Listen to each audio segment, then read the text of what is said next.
ఈరోజు పుట్టినరోజు జరుపుకుంటున్నటువంటి మన పవర్ స్టార్ పవన్ కళ్యాణ్ గారికి ప్రపంచంలో ఉన్న పవర్ స్టార్ పవన్ కళ్యాణ్ గారి అభిమానులందరి తరపున మరియు మన జేఆర్ఎస్ టీవీ తరపున పవర్ స్టార్ పవన్ కళ్యాణ్ గారికి పుట్టినరోజు శుభాకాంక్షలు.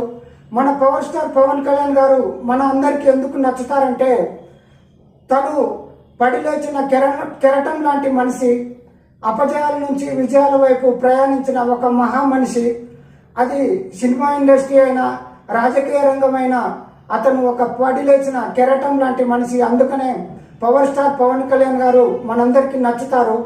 కమింగ్ టు సినిమా ఇండస్ట్రీ, సినీ రంగానికి మన పవర్ స్టార్ పవన్ కళ్యాణ్ గారు 1996లో అక్కడమ్మ ఇక్కడమ్మాయితో ఎంట్రీ ఇవ్వడం జరిగింది. ఆ తర్వాత 6 వరుస బ్లాక్ బాస్టర్ హిట్స్తో పవర్ స్టార్ పవన్ కళ్యాణ్ గా తన పేరుని స్థిరస్థాయిగా నిలిచే విధంగా తను అందరిని ఆకట్టుకోవడం జరిగింది. 1997లో గోకులంలో సీత అండ్ 1998లో వచ్చిన సుస్వాగతం, అదేవిధంగా 1998లోనే తొలి ప్రేమ, 1999లో తమ్ముడు అండ్ 2000లో బద్రి, 2001లో ఖుషి వంటి బ్లాక్ బాస్టర్ హిట్స్తో పవర్ స్టార్ పవన్ కళ్యాణ్ గా తను ఎదిగారు. అక్కడ ఎదిగిన తర్వాత ఆ విజయాలతోనే అతను ముందుకు సాగలేదు. ఆ తర్వాత 2003లో తను తీసినటువంటి డైరెక్ట్ చేసినటువంటి మూవీ జానీ కొంచెం నిరాశపరిచినప్పటికీ ఆడియో పరంగా బ్లాక్ బాస్టర్ హిట్ అది.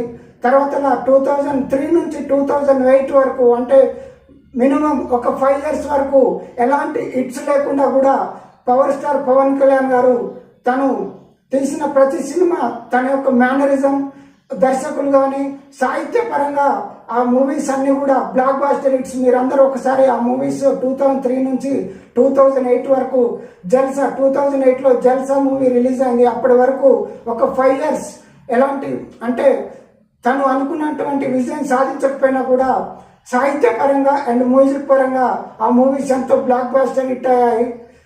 అదేవిధంగా తను అపజయాల నుంచి తనని తాను మార్చుకుంటూ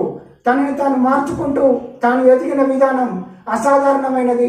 ఒక వ్యక్తి తనను తాను మార్చుకోవడం అంటే తనలో తాను ఒక యుద్ధం చేయడమే. అలాంటి యుద్ధం చేసి తనను తాను మార్చుకొని సినీ ఇండస్ట్రీలో కానీ, అదేవిధంగా రాజకీయ పరంగా కూడా, నాకంటే ఎక్కువ మీకే తెలుసు దాని రాజకీయ రంగం గురించి.